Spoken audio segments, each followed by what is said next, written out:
On propose pour ceux qui veulent bien si vous avez envie de reprendre doucement. Le chef indien Lakota, dont je vous parlais tout à l'heure, elle faisait des huttes de sudation. Donc peut-être qu'on est dans une hutte de sudation. Ça évacue les toxines.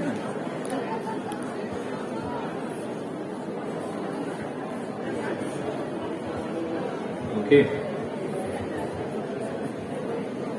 Alors c'est intéressant que quand on met des humains ensemble, ils discutent, ils parlent. Et alors c'est intéressant parce que c'est assez difficile d'arrêter l'écoute empathique. Parce que l'humain est un être de blabla.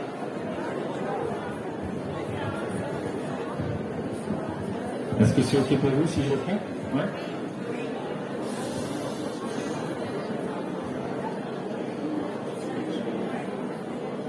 Moi je suis prêt.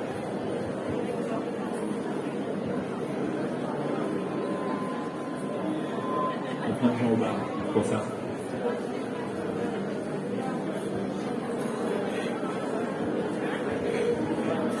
On va faire un qui est. Je vais faire un peu de flûte.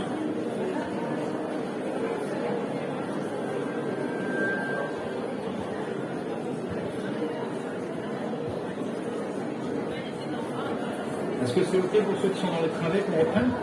Oui. Ouais.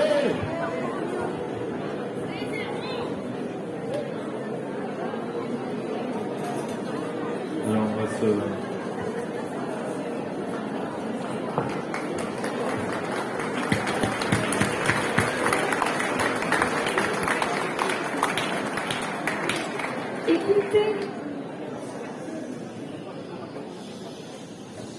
Écoutez, c'est commencer par se taire.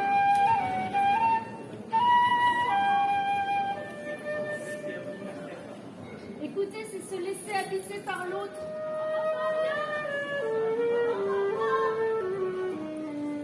Écouter, c'est accueillir l'autre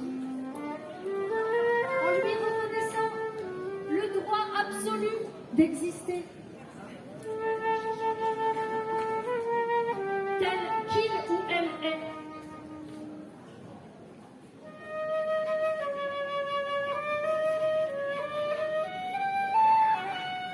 Écouter, c'est donner du temps et de la bienveillance et de l'attention. C'est prêter à l'autre mes oreilles pour qu'il ou elle puisse s'entendre.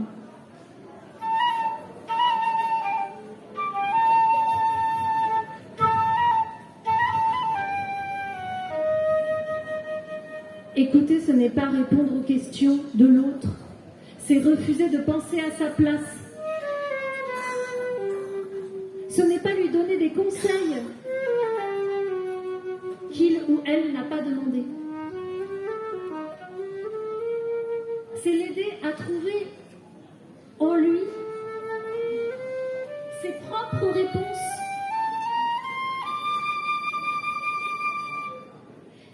Écouter, c'est rester soi-même pour encourager l'autre à l'authenticité.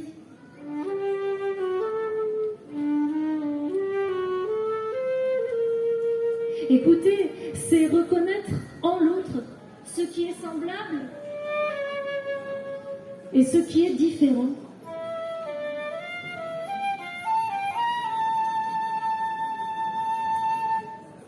Écouter avec les oreilles du cœur, c'est aimer 2 fois.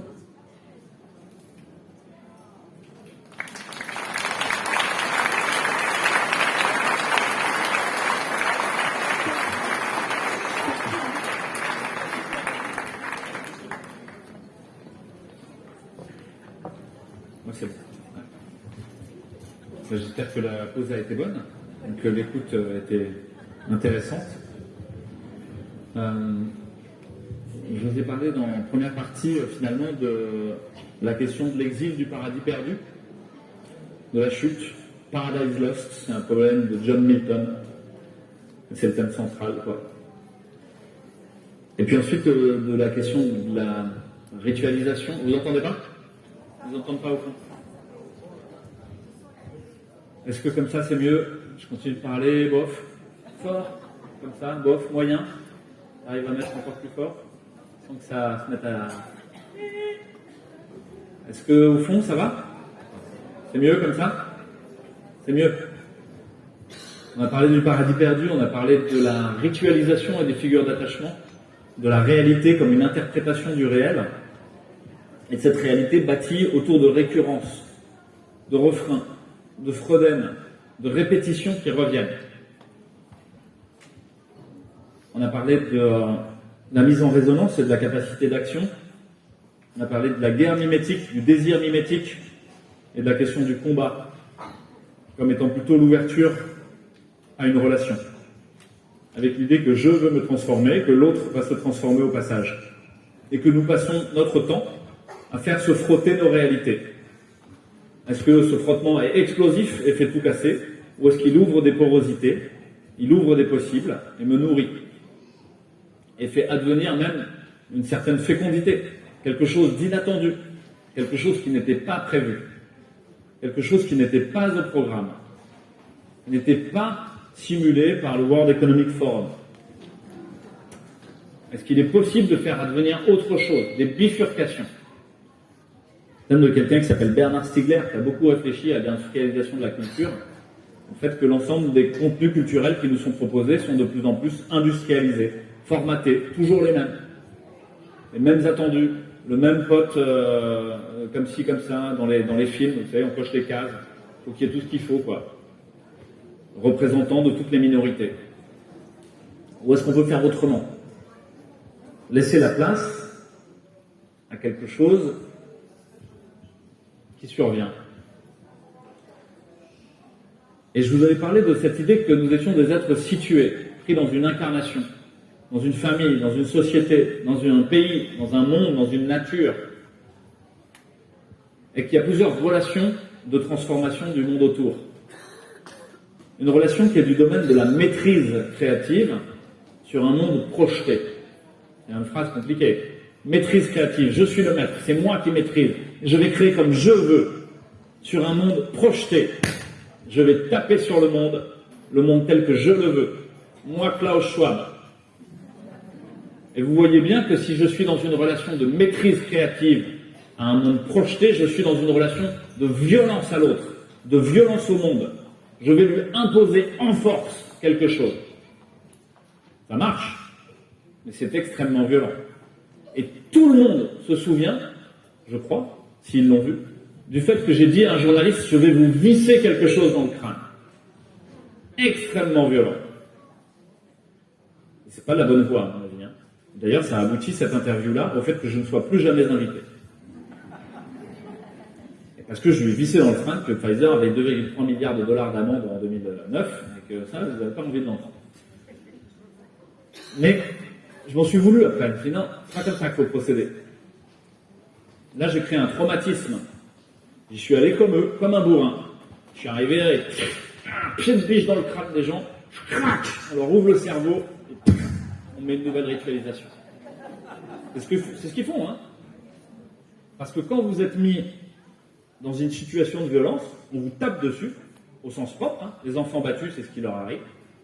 Ben, ça ouvre une brèche dans leur cerveau. D'un coup, ils cherchent quelque chose, un endroit où se référer. Ils se retrouvent dans la peau du nouveau-né qui cherche sa maman partout, quoi. Et qui trouve une maman masquée, hein, ces dernières années. Vous vous souvenez de ça, quand même. Mais donc, ils cherchent sa maman. Ils cherchent un référent. Et donc, si la même personne qui vient de vous taper dessus se propose en référent pervers, elle va le devenir. Et on va rentrer dans la triade de Cartman, de la victime, du bourreau et du sauveur. La victime va être face à un bourreau, puis il y aura un sauveur. Puis après, la victime deviendra le bourreau. Puis elle deviendra le sauveur. On vous a tellement fait mal que vous allez faire payer cet enfoiré. Vous devenez le bourreau. Ce qui est en train de se passer, hein, pour certaines victimes des effets secondaires.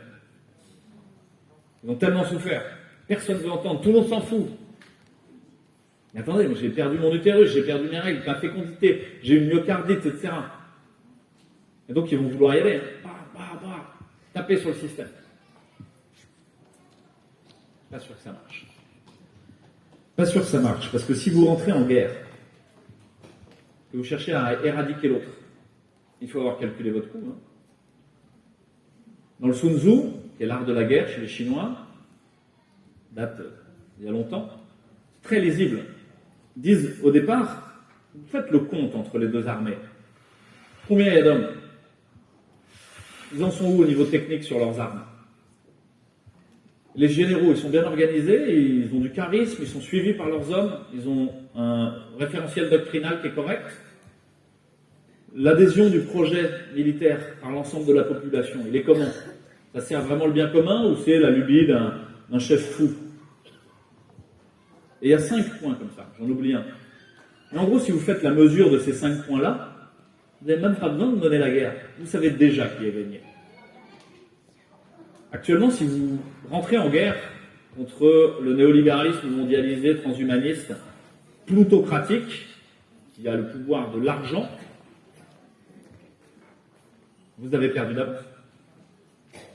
Ces gens-là ont tout l'argent, tous les médias, toute la propagande, tout le pouvoir exécutif, peuvent envoyer des LBD, peuvent réussir à vous mettre des chars d'assaut pour vous arracher un œil ou vous arracher une main si vous n'êtes pas d'accord avec eux.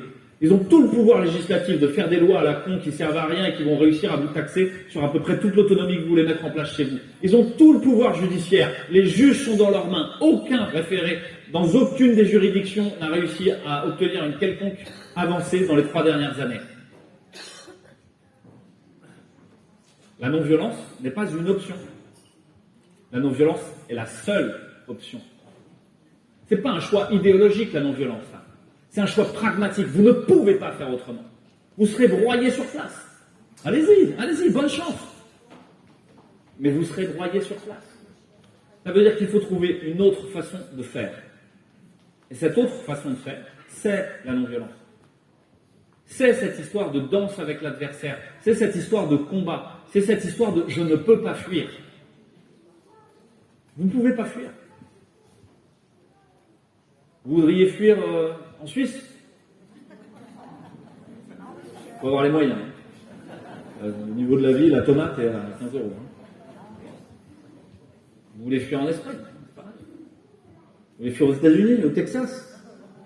Ouais, peut-être. Vous aimez le Stetson, quoi. En Russie, c'est froid, il faut apprendre la langue, tout ça. Non, c'est ici que ça se passe. C'est ici que ça se passe. Ça se passe de manière banale, tristement banale. Je reviens sur cette histoire de banale, souvent elle est mal comprise. Parce que tout le monde dit, ouais, mais vous êtes gentil avec vos trucs de bisounours, la non-violence, on va rien changer, etc. Et tous les gens en colère, ils m'expliquent, hein, ouais, mais ça change rien, etc. L'idée, c'est pas de se laisser faire. L'idée, c'est pas de se mettre par terre. L'idée, c'est pas de se laisser taper dessus. L'idée, c'est de générer un rapport de force. Et de travailler chaque fois qu'on se prend un pain, de se dire, ah waouh, ma garde n'est pas bonne. Chaque fois qu'on se fait mettre par terre, de dire, ouh, je tiens pas sur mes pieds. Chaque fois qu'on se retrouve isolé, de dire, mais comment ça se fait que j'ai pas créé plus de liens? Et chaque fois, des perches vous sont tendues. Il y a une perche actuellement, qui est que des séances d'éducation à la sexualité et à la vie relationnelle ont été mises en place pour les enfants dans les écoles. Vous avez peut-être suivi cette chose géniale mise en place, qui est extrêmement choquante. Ok, qu'est-ce que je fais? Ouais, ils me font chier les LGBTQI+. Là, vous êtes en guerre. Vous allez vous en prendre plein la gueule, vous êtes LGBTophobe. Vous êtes homophobe, vous êtes transphobe, vous êtes ce que vous voulez. Vous allez être mis dans une case. Vous êtes d'extrême droite, anti-vax, machin. Vous êtes, voilà. C'est bon. On vous a paralysé. On vous a paralysé parce que dès qu'on vous met dans un extrême, vous n'avez plus de puissance d'agir. In medio stat virtus, on dit en latin. In medio, au centre, se tient la vertu. Mais c'est pas la vertu. Virtus, en latin, c'est le courage, la puissance d'agir, la puissance de transformation sur le réel. C'est au milieu que se tient la puissance de transformation sur le réel. Qu'est-ce que vous pouvez faire de ces séances? Vous en saisir, les prendre. L'autre est votre arme. En aïkido, le bras de l'autre, ça devient mon épée. Fla! Et je le fous par terre, et il est au centre. Je l'immobilise, et il est à moi. C'est terminé, il ne bouge plus. Je n'ai pas cherché à m'en débarrasser. Je l'ai maintenu au centre. J'ai permanemment tourné pour qu'il reste dans mon centre, qu'il soit déséquilibré et que j'utilise son énergie dans sa propre faille. J'ouvre l'espace à l'endroit où il y a sa propre faille. C'est vrai en Aikido, mais c'est vrai dans tout ce qu'on est en train de faire. Il faut s'en saisir et la ramener au centre. C'est intéressant de parler de vie relationnelle et sexuelle. C'est quoi le sexe? C'est de la pornographie, machin, etc. C'est ça? La ritualisation qui nous est offerte par les multinationales pour pas avoir peur. C'est ça hein, la pornographie pour les jeunes. C'est pour pas avoir peur. Parce que le sexe, ça fait peur. La rencontre de l'homme et de la femme. On se comprendra jamais. Vous avez compris ça avec votre mari, votre femme, votre conjoint. On se comprend pas. C'est comme ça. Mais pourtant, de cette rencontre naît quelque chose d'étonnant. À nul autre pareil. Ça peut... Voilà. Il y a une fécondité. Donc là, c'est pareil. On peut parler de ça. On peut parler de ce que c'est que la rencontre de corps, de deux âmes. Qu'est-ce que c'est que profondément un homme, une femme? Qu'est-ce que ça veut dire? Pourquoi il y a une complémentarité? Mais là, il faut se mouiller. Là, ça ne se passe pas sur Twitter. Là, ça se passe en envoyant un mail. Non, ça se passe avec le directeur d'école, avec le prof, avec les autres parents. C'est banal. Mais c'est ça qui est le plus dur. Parce que c'est le banal qui est le plus difficile. Parce qu'il nécessite de se mouiller, d'être patient, de ne pas casser la relation. Sur Internet, vous pouvez casser toutes les relations que vous voulez, vous en foutez, les gens passent leur temps à s'insulter. Mais c'est un monde virtuel, c'est pas ça le vrai monde. Le vrai monde, celui où on vit, c'est un monde où on doit maintenir la relation. Malgré tout, c'est ça le plus important. Parce qu'une fois que vous l'avez cassé, vous n'avez plus aucune chance d'y arriver.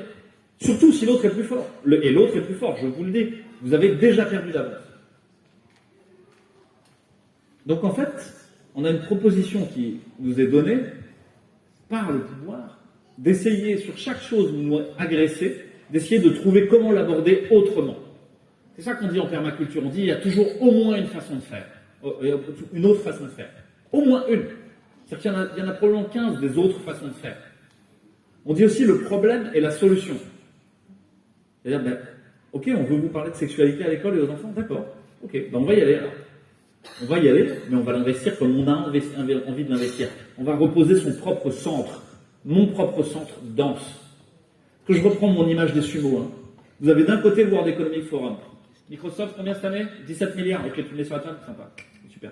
Là, vous, là-bas, Amazon? Oh ouais, 32 milliards. Super. Très bon projet, là, sur les Smart City. On y va, hein, 15 minutes time. Vous êtes chaud, là, à McKinsey, pour nous le mettre en place? Vous mettez un beau petit rétro-planning. Et on fait ça pour, là, dans un an et demi, c'est bon? Mais vous avez un concile avec un archevêque qui chaque année donne des missions à ses évêques, qui eux-mêmes vont pour aller gagner du pognon et vous asservir. Et là, le sumo, il est énorme. Il est d'une densité que vous imaginez même pas, quoi. Elle se chiffre à hauteur de centaines de milliers de milliards.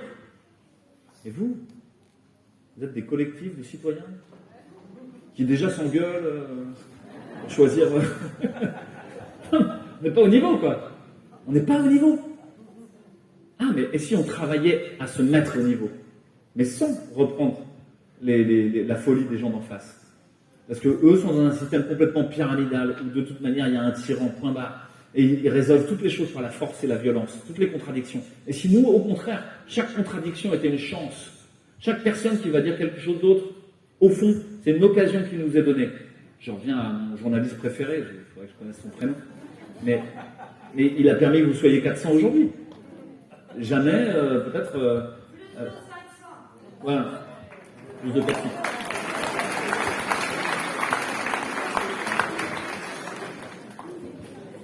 Ah, d'accord. Mais ça veut dire qu'en fait, il faut bosser. Ah ouais, il faut bosser. Il faut bosser, c'est ça la clé. Il faut bosser. Il n'y a rien qui s'obtient avec rien. Il y a des gens qui disent « Ah, on sera sauvé par Poutine. On sera sauvé par Trump. » Non, vous serez sauvé par des gains, quoi, par personne. Vous savez, des gains, c'est la blague à Marseille. Hein. Quand quelqu'un arrive, on lui demande de chercher des gains. Parole comme ça, quand elle est arrivée à l'hôpital, elle dit « Ah, trouve le professeur Desgains. » Elle fait le tour de l'hôpital, on demande à tout le monde s'est foutu de sa gueule, que Desgains, c'est personne. Quoi. Donc elle a passé sa journée à chercher. C'est une blague potache. Et donc, il n'y aura personne qui viendra, il n'y a pas de sauveur. Sinon, vous êtes dans le triangle de Cartman. La victime, le bourreau, le sauveur. Et ça va continuer.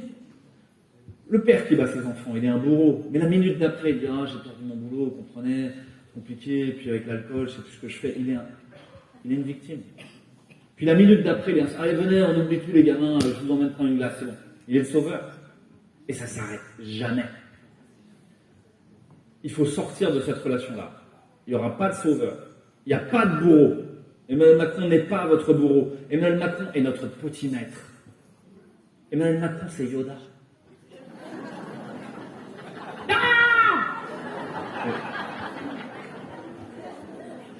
Mais à partir du moment où vous le regardez comme ça, tout change.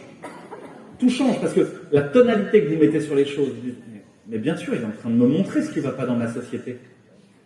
Là, il m'emmène vers un système monétaire centralisé, mondialisé, géré par une banque que je ne connais pas, des gens pas élus, etc., qui vont ensuite pouvoir arbitrer si mon compte en banque il est rempli ou pas, sinon que c'est rouge, orange, rouge, toujours le même truc. Hein. Vous avez compris rouge, orange, rouge, vous avez compris la société transhumaniste, hein, ça suffit. C'est le logiciel McKinsey. Il y a un mec qui est venu à l'hôpital, comme ça, payé par McKinsey, 1 500 000 euros hein, pour une intervention sur 3 semaines, ça va, tranquille, et payé à vos frais, hein, et qui est venu nous expliquer en rouge, orange, vert comment il fallait réformer l'hôpital. McKinsey possède toutes les institutions, en vrai, et a mis son logiciel partout. Ok, comment est-ce qu'on peut faire autrement? Comment il y a au moins une autre façon de faire autrement? Et alors là, c'est ce qui est très réjouissant, très joyeux, c'est que c'est en train de se passer. C'est que, et y compris dans l'institution, les gens aspirent à faire autrement. Les profs dans l'éducation nationale n'ont plus envie de suivre ce qu'on leur propose. Pour une grande partie d'entre eux. Les médecins, les soignants, les infirmiers, les aides-soignants, les kinés, tout ce que vous voulez, n'ont plus envie de suivre ce qui est dit par la haute autorité de santé. Les seuls qui ont envie de suivre, c'est ceux qui n'ont pas envie de réfléchir, qui veulent rester bloqués dans leur réalité pour ne pas sortir du ventre de maman. Mais ils savent bien que ça ne va pas. Ils savent bien que ça toque de tous les côtés, quoi. Et le déni, il n'a qu'un temps. Vous savez, le déni de grossesse. 9 mois. Non, il ne se passe rien. Ah bon. Mais à la fin, le bébé, il est accouché quand même. Hein. Les dénis de cancer. Vous avez un cancer multimétastatique, monsieur. Il faut mettre en route un traitement. Là. À la fin, il en meurt de son cancer multimétastatique. Quand bien même, il a décidé de ne pas se soigner et de ne pas changer sa vie. Donc, le déni n'est pas un problème. Le déni, juste, mettra à bas ceux qui ne sont pas capables, ceux qui n'ont pas les forces pour faire face. Donc, un des enjeux, c'est de donner de la force aux autres. C'est de donner une puissance d'agir, de leur donner une idée de ce qui est possible. Vous arrivez auprès de votre beau-frère en lui disant « Non, mais attends, il y a 1 100 000 effets secondaires, il y a du SV40 il y a des plasmides de DNA dans le vaccin, etc. C'est pro-oncogène, etc. » Il ne va pas vous entendre. Vous lui dites « Ah, il y a des... Ben là, j'ai une copine, elle a été un peu malade suite au vaccin, mais on est en train de chercher un traitement, ça marche pas mal, hein. On est en train d'essayer vraiment de faire ce qu'il faut, et puis elle a rejoint une assos, parce que du coup ils ont créé une assos où ils se serrent les coudes, ils s'entraident, ça fait que ils ont plein d'actions juridiques en cours et qu'ils obtiennent des réparations financières et une reconnaissance des handicaps et des blessures qui ont été causées par les vaccins. C'est pas la même chose là, vous offrez pas la même chose. Il y a un coup, vous avez quelqu'un qui est sur un bateau, il est en train de se fracasser sur les rochers, c'est notre société. Bam! Et vague après vague, la tempête fracasse le navire. Et il y a des morceaux de bois partout. Et vous avez des gens, ils se cramponnent à des morceaux de mât, ils se cramponnent à des morceaux de baume, ils se cramponnent à tout ce qui traîne. Puis là, il y en a quelques-uns qui ont déjà sauté dans l'eau, nous. Et on est dans l'eau, au milieu des vagues, et on fait « Viens, c'est super !» Non, ça donne pas envie, quoi. Il se voit au milieu des vagues. Lui, il se dit « J'ai encore au moins mon bout de bois, quoi. » Donc la question, c'est pas de dire « Viens, saute », c'est de fabriquer des vaisseaux de sauvetage, des radeaux de sauvetage. C'est d'être capable de dire « Regarde, c'est chouette. Ce qu'on fait là, ça te donne envie. Les gens, ils sont sympas, on fait autrement et tout ça. » Parce que la puissance du désir est supérieure à la puissance de la peur. Et ça, c'est juste un fait, quoi. Donc si vous arrivez à susciter du désir, mais tout change. Les personnes vont venir avec vous. Donc c'est ce qu'on a essayé de faire avec tous les stands dans l'âme, c'est parler de permaculture. Est-ce qu'on arrive à trouver un espace où on peut se retrouver? Un endroit où on ne parle pas de vaccin, on ne parle pas de Covid. Non, on parle... Qu'est-ce qu'on voudrait là? Juste pour faire de l'agriculture, pour les semences, pour faire de l'éco-construction, pour les écoles. Mais ce truc-là, c'est hyper dangereux. On a eu des articles entiers pour dire que c'était un dangereux film d'extrême droite, anti-vax, machin. Ça parle de permaculture, les gars. C'est le bisounours, quoi. Mais c'est hyper dangereux, le bisounours. Pourquoi est-ce que ma fiche Wikipédia, elle est comme ça? Ça paraît incroyable, en vrai. C'est pire que Philippot ou je sais pas qui. Mais parce que c'est extrêmement dangereux. On a réussi à mettre autour de la table dans Info Covid des gens qui étaient prêtres intégristes avec des leaders communistes, etc. On a réussi à les faire manger ensemble, rigoler ensemble et dire tiens, c'est chouette ce qui nous arrive.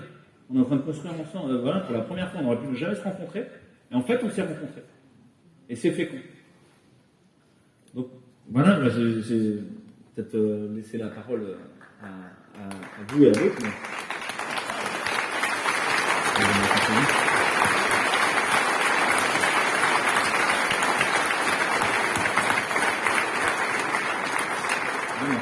Merci de la position, puis peut-être pour un intermède, mais aussi pour des questions.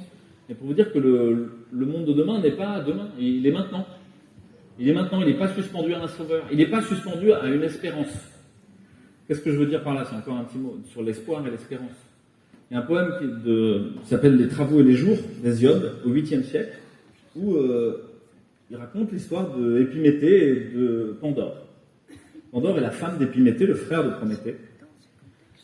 Et Zeus a donné Pandore parce qu'à l'époque on donne les femmes, c'est patriarcal. Il a donné Pandore à Épiméthée parce qu'il veut se venger de Prométhée. Vous savez que Prométhée a volé le feu aux dieux pour le donner aux hommes, le feu créateur. Donc il veut se venger. Et donc il donne une femme belle, intelligente, sympa et curieuse à Épiméthée. Et Épiméthée, sa mission à lui, c'était de donner les bienfaits aux animaux. Et il a donné tous les bienfaits aux animaux. Et il a gardé tous les méfaits, la maladie, la violence, la colère. Il les a gardés dans une boîte. Dans ce truc-là, il vaut mieux que je le laisse dans un coin. Et il a bien dit à sa femme, tu n'ouvres pas ce truc-là. Mais évidemment, Pandore est curieuse, et donc elle ouvre la boîte. Et tous les méfaits se répandent sur l'humanité. Et au fond de la boîte, il y a un tout petit quelque chose. Très fragile. C'est l'espérance. Et il y a d'emblée une ambiguïté dans ce texte. C'est quoi l'espérance alors? C'est le cadeau bonus de compensation pour toutes les saloperies qu'on a? Pour ce qui fait qu'on y retourne, on recommence, ah ouais, allez, c'est génial quand même. Ou est-ce que c'est un méfait? Ça fait partie des saloperies. C'est une malédiction. Et ils vont discuter de ça, les Grecs, pendant quelques siècles. Je ne suis pas le premier à en discuter. Il s'appelle Théophraste. Et, voilà. Et ils n'arrivent pas à conclure. Mais l'idée, c'est que si l'espérance, c'est quelque chose qui est là-bas, c'est pas à moi, et je vais dire, on sera sauvé par tous les gens que je vous ai dit là. C'est une espérance à la con. Elle n'a pas de sens, quoi. C'est une espérance qui ne me met pas au travail, qui ne me met pas en mouvement, qui attendrait un sauveur. Ça n'a aucun sens. Maintenant, si c'est une espérance qui donne un but, qui dit là-bas, j'ai envie d'aller là-bas, moi, je sais, j'ai envie d'aller là-bas. Celle-là, elle me met en chemin. Et elle me force à travailler. Alors celle-là, peut-être, elle est intéressante. Et ça rejoint l'expérience chez les chrétiens, cette notion d'espérance qui est très, très présente. Et finalement, on retrouve ça dans la traversée des traumatismes. Que vous preniez un légionnaire, quelqu'un qui part sur les champs de bataille, ou quelqu'un qui va traverser l'expérience d'un bloc opératoire et d'une chirurgie, qu'est-ce qui est suspendu après? Chez les militaires, vous avez peut-être vu passer tous les poèmes, toutes les chansons des poilus qui étaient dans les tranchées entre 14 et 18, qui en fait tenaient le coup parce que ils allaient se marier, parce qu'ils allaient revoir leur maman, parce qu'ils allaient revoir leur père, parce qu'ils allaient revoir leur maison et leur champ. Et grâce à ça, ils arrivaient à tenir dans l'enfer de la tranchée. Parce qu'il y avait quelque chose après, suspendu. Pareil, au bloc opératoire, on sait que les gens avec qui on discute d'emblée de comment ça va se passer après, de comment on va récupérer tout ça, ils traversent beaucoup mieux le bloc, ils font beaucoup moins de trauma. Ils ne restent pas bloqués sur le truc. Ils sont déjà dans une projection sur l'après. Et finalement, c'est ce qu'on fait aujourd'hui, c'est qu'est-ce que c'est le monde de demain? Qu'est-ce qu'on veut? Et pour nous permettre de tenir le moment de violence qu'on est en train de traverser. Et puis, nous mettre en mouvement pour construire ce truc-là, pour qu'on y arrive in fine. Et c'est important de bâtir cette espérance-là, de la projeter tous les jours, de la répéter. Parce que la réalité que vous vivez est la répétition que vous formulez. Si tous les jours, vous regardez des trucs glauques sur tout ce qui va se passer mal, c'est votre réalité. Je ne vous dis pas qu'il faut être une autruche, ni y faire semblant. Vous êtes au courant. Mais vous n'avez pas besoin de le faire résonner. Parce que l'enjeu de regarder le monstre, c'est pas à nous, à chaque nouvelle griffe, à chaque nouveau croc, vous dites « Oh là là, c'est terrible, quelle sauce on va être bouffé ?» Parce que là, vous êtes paralysé par la terreur. L'enjeu de regarder le monstre, c'est d'essayer de trouver les failles dans la cuirasse. De trouver à quels endroits je peux me servir de lui comme ma propre arme. À quels endroits, entre deux écailles, je peux enfoncer mon épée et... Alors il y a un vrai travail à faire, une sorte d'ascèse quotidienne. Une ascèse, c'est un ascétisme. Quelque chose qui a rapport avec quelle information je laisse rentrer en moi. De quoi je me nourris chaque jour. Et bâtir des rituels, des répétitions. C'est ça, les barques de sauvetage. Quand il n'y a plus rien, quand tout vacille, qu'est-ce qu'on peut poser comme rituel? Il y avait Raoult, il y avait le CSI, et maintenant, en famille, et localement, tous les combien on se voit, quand est-ce qu'on se réunit? On fait des petits groupes de travail, des trucs qui reviennent, des rengaines, des refrains. Nous sommes des êtres de refrains. En général, on ne connaît pas les couplets. Danser encore, danser encore. Voilà, on reprend le refrain. Parce que les couplets, c'est trop compliqué, on ne sait plus. Mais une fois qu'on a bien les refrains, ça y est, on va pouvoir apprendre les couplets et essayer d'aller vers autre chose. Il y a un très grand nombre de gens autour de nous et parmi nous qui n'ont pas de refrain. Ils n'ont pas d'espace de sécurisé, de stabilité. Et ça, il faut le créer. Et le créer comment? Par la narration, par raconter des histoires, par créer de la poésie, faire de la beauté. Il y a beaucoup de gens, ils veulent faire, ils veulent faire contre le système. Mais déjà, si on racontait tout ce qui s'est passé ces 3 dernières années, combien il y en a qui ont ouvert des clandestins? Combien il y en a qui ont fait des choses super chouettes les uns avec les autres? C'est pas raconté, ça existe nulle part. Dans les médias, la seule chose qui existe, c'est d'avoir peur. C'est Zelensky, c'est je sais pas quoi. Pourquoi? On a tous les outils à disposition. Vous faites un truc sur YouTube, aujourd'hui ça peut être démultiplié 300 000 fois. N'importe qui peut créer le truc sur YouTube. C'est facile, c'est 5 clics. C'est le système technique lui-même, il vous ouvre la porte. Vous pouvez écrire des livres, vous pouvez faire des photos, vous pouvez faire des expos, vous pouvez aller sur la place pour montrer les effets secondaires. Racontez ce qui se passe. Quelqu'un qui s'appelle Paul Ricoeur, il y a un philosophe qui a réfléchi là-dessus et qui dit que nous sommes des êtres en train de raconter leurs histoires. Notre identité est narrative, elle se raconte. Elle se raconte avec des grosses étiquettes sur le coin de la gueule qui nous bloquent, qui nous enferment, qui enferment l'autre. C'est un mouton covidiste. Ou au contraire, elles acceptent une porosité, une ouverture dans le récit. Et croyez-moi, cette histoire de récit, elle est très très importante. Chez les Grecs, les Aèdes, Homère est un Aède, un conteur, sont ceux qui structurent la société. Et dans leurs contes, l'immense majorité de ce que raconte Homère, si vous prenez les textes entiers de l'Iliade et de l'Odyssée, sont des répétitions, des copier-coller, toujours la même chose, c'est des refrains. Les petites aventures qui changent, c'est plutôt la minorité. La majorité, c'est un truc, ça c'est bien stable, on y revient. C'est pareil, si vous allez en Afrique, il y a des conteurs, il y a des griots. Les griots, c'est des personnages magiques, c'est des gens qui ont un pouvoir. Ils sont en même temps un peu inquiétants et en même temps ils structurent la société. Et ils structurent comment? En racontant les histoires. Parce que c'est une tradition orale. Et dans toute l'Afrique de l'Ouest, les griots racontent, chacun un peu différemment, les histoires de Soundiata Keita, le roi du Mali. Et Soundiata Keita, c'est les hauts faits du roi du Mali. Pourquoi est-ce qu'il est admirable? Par son courage, sa force, son intelligence, sa capacité à mettre les gens ensemble. Et tous les Africains connaissent Soundiata Keita, et c'est leur référent en termes de courage et d'oblation au bien commun. Les Australiens aborigènes ont ce qu'on appelle les songlines. Les songlines, c'est quoi? C'est des chansons. C'est des chansons qui sont apprises et transmises et répétées et qui racontent comment se diriger dans le bush. En fait, c'est des cartes, mais sous la forme de chansons, qui permettent aux aborigènes d'aller n'importe où dans le désert et de savoir qu'ils se mettent à chanter, ils psalmodient la chanson tout le temps, et ils se retrouvent, ils savent, ils trouvent. En fait, c'est comme si ça ouvrait des chemins de lumière à l'intérieur du désert. Parce qu'ils les racontent en même temps, à mesure qu'ils les arpentent. Si vous prenez les seigneurs, au Moyen-Âge, mais ils ont toujours leur troubadour à côté. Vous savez, qui racontent les hauts faits du seigneur. Et il partit avec son épée, délivrer la belle jeune fille. Voilà. Et ils racontent en même temps, et ça existe parce qu'ils racontent. Il y a une grande part du travail qu'on a à faire, c'est de raconter, de témoigner. Parce que si on raconte ce qui est en train de se passer ici, autour, dans vos collectifs, l'école qui est là-bas, tu fais de la pub en même temps, ce qu'ils m'ont demandé. Donc le 14 mai, l'école alternative L'Arrosoir fait un spectacle bruschetta, atelier, tombola, spectacle, voilà, toute la journée, et vous pouvez la retrouver. Là-bas, il y a le groupe Une Autre Santé. Ce sont des praticiens de santé qui cherchent à se réunir pour essayer de proposer autre chose que la voie à la con allopathique où vous allez être soigné par Medic, ChatGPT et Pfizer. C'est ça qui vous est promis. Donc là, non, on revient à quelque chose de, non, il y a des humains, et puis chacun différemment va vous soigner différemment. On va être un généraliste, un acupuncteur, un kiné, un homéopathe, une sage-femme, un nutritionniste, un coach, que sais-je encore. Et à la fin de votre hypertension, ouais, vous allez avoir une pilule pour l'hypertension, pour pas saigner dans le cerveau, sur un appui tensionnel.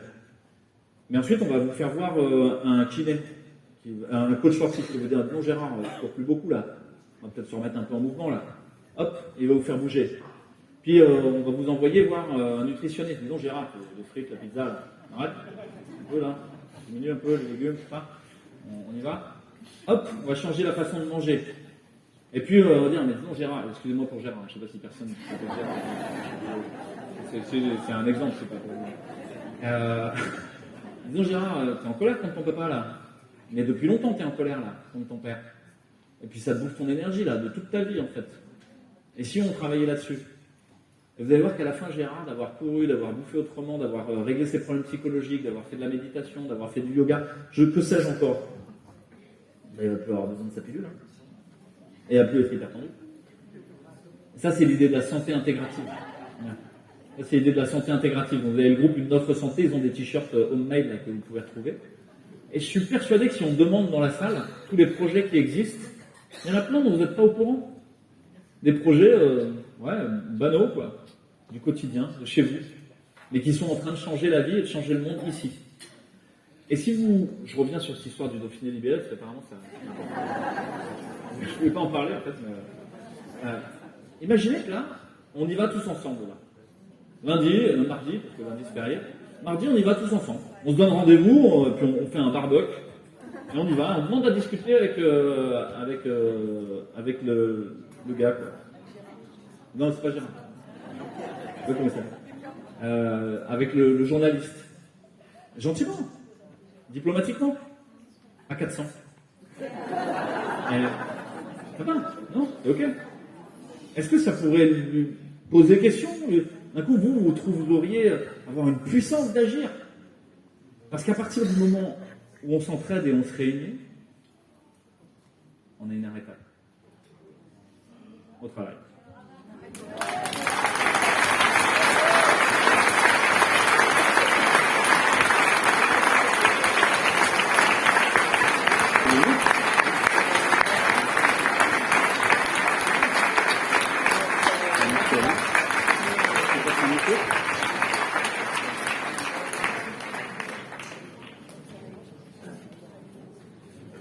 C'est un peu de beauté, d'art, et après on fait passer un micro. J'ai envie de vous proposer de vous étirer si vous avez envie. Il fait bon chaud.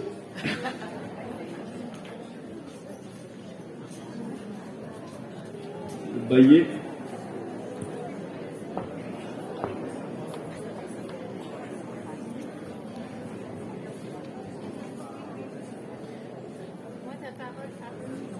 Ça marche pas.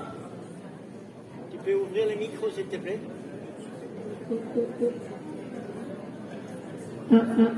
Comment ça marche?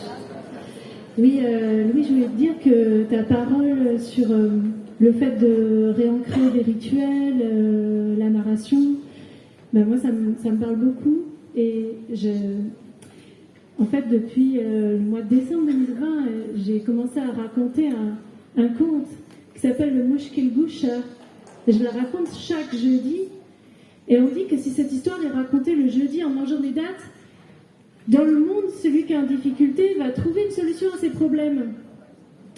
Mais le plus important, c'est pas tant l'histoire, c'est les histoires individuelles qui viennent après, parce que j'invite les gens à partager comment est-ce qu'à un moment dans leur vie, c'était vraiment dans la galère, et comme si à l'autre bout du monde, quelqu'un a raconté ce conte, ben, il y a eu quelque chose, il y a eu une solution qui est venue d'une manière qu'on n'aurait pas pu anticiper. Et voilà, pour moi, c'est ma manière de ramener un rituel dans le quotidien. Voilà.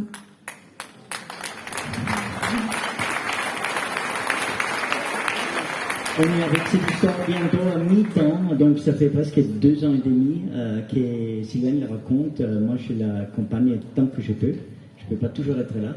Il y en a encore 2 ans et demi parce que qui s'engage dans le soufisme pour raconter cette histoire, il s'engage à 5 ans. Sylvaine ne savait pas au départ.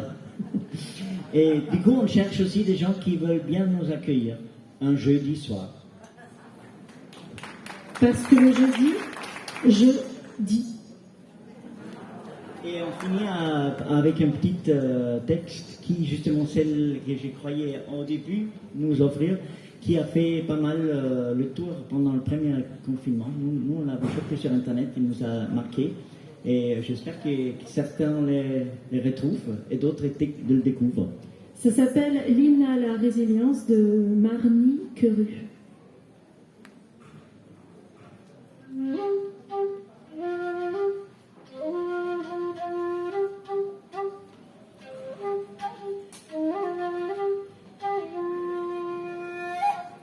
Marche. Allez, fais claquer tes souliers. Ici jusqu'à l'immensité. Et puis fais résonner ta voix. Plus loin encore. Et par-delà. Parce que tu comptes. Toi, tu comptes. Tu fais partie de l'équation. Mesure ton poids. Affirme-le. Sache combien tu es précieux, estime-toi. Et prends la route. Omet les peurs. Omet les doutes. Arpente la vie. La vie s'invente avec ardeur. Impétueuse et évidente, traverse sans pudeur.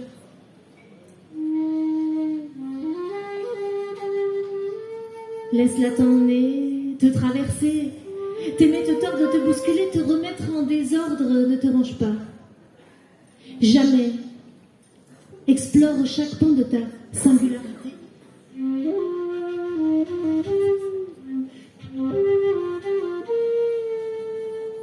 Ne masque rien de ton essence. Honore le monde de ta présence. Sois ton chaos, incarne-le. N'étouffe aucun de tes enjeux.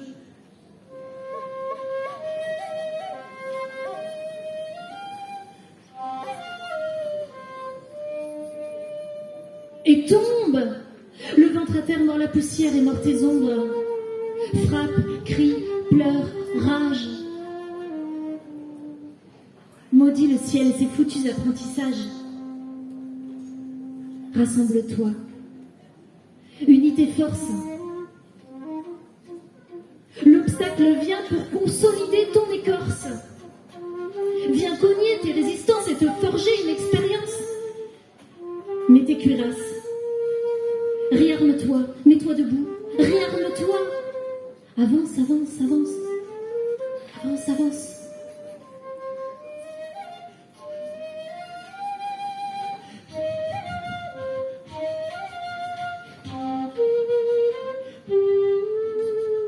Relève-toi Et marche. Explore l'infini des possibles. Pas de césure. Pas de cession. Amorce la grande ascension.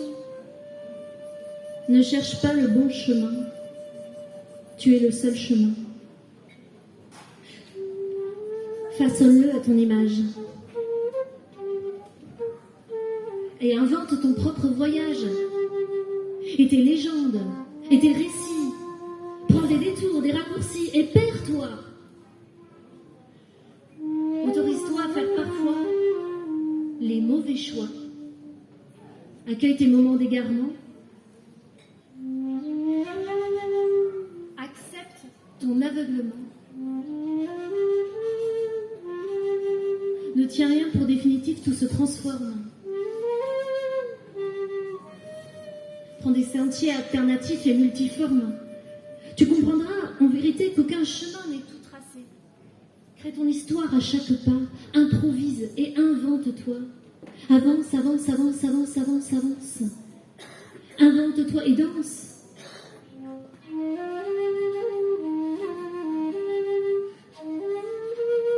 Trouve ton élan, ton jeu, ton rythme et ta cadence. Amuse-toi, crée des alliances. Appelle en toi ravissement et jouissance. Deviens un champion de cabriole. Enjambe et saute sur les bémols. Et virevolte et tourbillonne. C'est comme ça que la vie rayonne. Invite en toi la joie. Attise en toi la grande flamme. Et vole.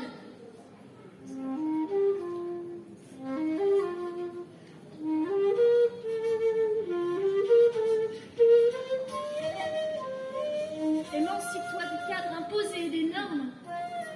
Suis ton instinct et vois plus loin. Change de focale. Porte un regard original. Ne cesse jamais de questionner. Sois insolent et effronté. Réinterroge les traditions. Élabore de nouvelles versions. Viens bouleverser l'ordre initial. Lâche ta folie en cavale. Avance, avance, avance, avance, avance, avance, avance, avance, avance, avance, avance, avance, avance, avance, lâche ta folie en cavale. Marche et grandis sans t'entraver. Explore là ta liberté.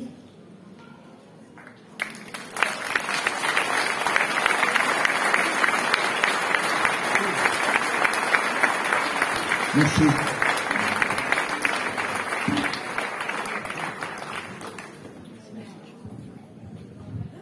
Je crois qu'on est parti pour questions-réponses. Peut-être que je ne lance pas, non, Mine ?